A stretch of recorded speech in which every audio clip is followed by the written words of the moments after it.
Right. Well, it's almost feels as if Vietnam's over me as much as I'm over it. I just had shocking customer service at Family Mart. It just took about 5 minutes to get served. Some guy was behind the counter checking off some list and ignoring everybody waiting to actually be served by him. It's the worst customer service I've actually encountered. The other weird thing that happened earlier today was I wanted to just get a cafe soda, which is the coffee with milk, from a little old lady across the street, which usually is okay. I just asked her for that. She said yeah, and then she like they did the previous day. A guy who was serving me a cafe soda, he made it while he was smoking a cigarette. He had the bloody the ash building up on his cigarette as he's making the cafe soda, which wasn't a great look, I've got to say. The actual coffee was fine. But today, with this woman, she was, she sort of also beckoned me to sit down. I said, no, I'm just getting takeaway. I'll just stand. And then she ran across the street, and I didn't see her again.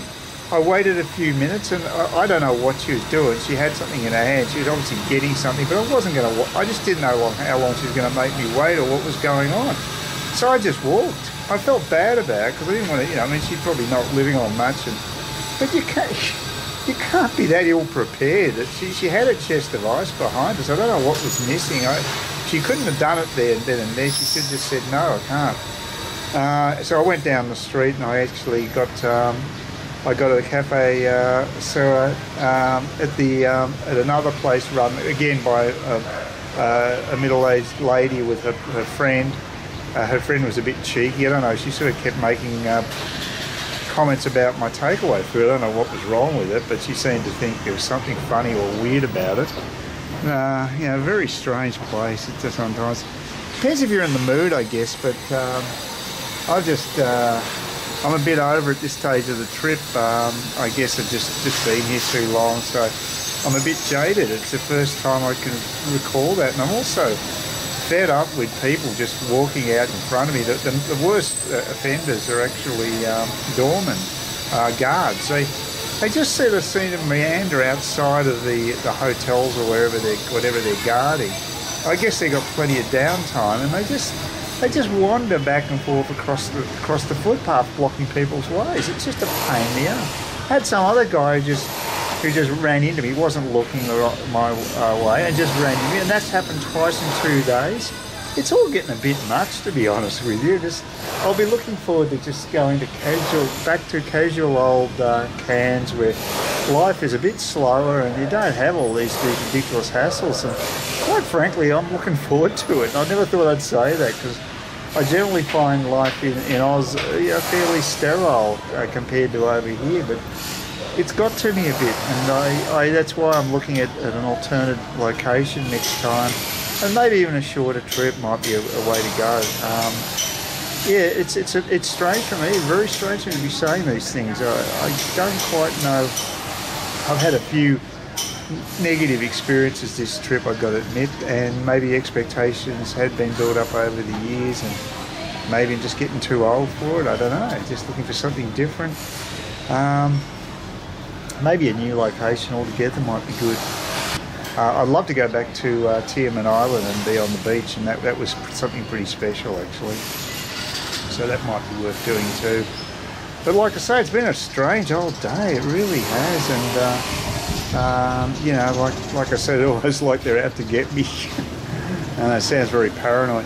I also had some bad financial news. I had some shares that just tanked on me. The reject shop for some. They had a bad profit result, so the bloody shares dropped by 37%, the value of my shares. That wasn't very pleasant. Typically, the market, it bites you in the ass. So that didn't help raise my mood either today.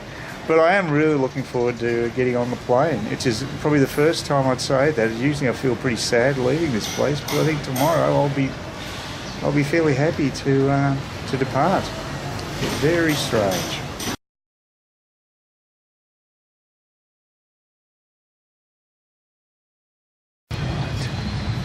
Nearly tripped then. Easy to do in this place. There's so many obstacles on the ground. It's just a just a twig or something, I think. It's yeah, it's a lovely area though around here. I do like the park. Good place to film. It's one of the few places you don't get hassled by people shoving motorbikes back and forward in front of you. I'm not gonna miss any of this. I thought it might be an interesting place to live, Saigon. I think I'd get pretty fed up with it if I was here permanently.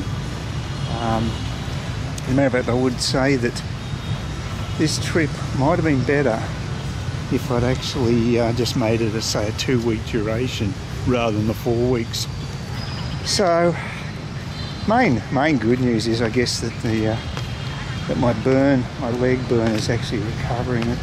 That's pretty good, because that was my major concern. I don't think it's not any infection or anything. It's just whether or not it scars is still a question. I'm not sure whether that's the case. This is my last walk to Stanley's. I decide I won't go out tonight. I won't even have any booze or anything. I just have a quiet one. I think it's a sensible way to do it on the last day. And I won't miss these guys. They are the pain in the arse. They're the most useless people you could imagine. They provide no real service, and they keep hassling you, and they're everywhere. And that's another thing I will not miss. I hate the bikes pushing out in front of you, and they're everywhere. There's more of them this trip I've ever seen. And I'm getting hassled by moto taxi guys, and of course after having my leg burnt, you've got Buckley's chance of me ever getting on one of those again. As I said, unless I knew the person was responsible, I wouldn't go near a bloody moto taxi. I'd just wait around for how long it takes for a normal taxi. I think I've been thinking about it. I think maybe my next trip, I might go back to Chiang Mai. Chiang Mai's busier than Cairns, but nowhere near the craziness of this place.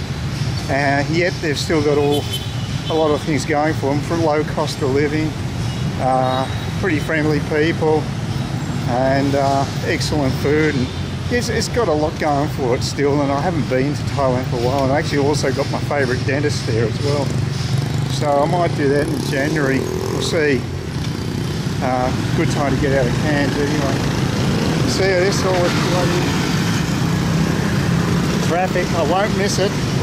I won't miss all this development too. It's just staggering how many blocks are actually in a state of construction. It's going to be a construction boom here at the moment. It'd have to be.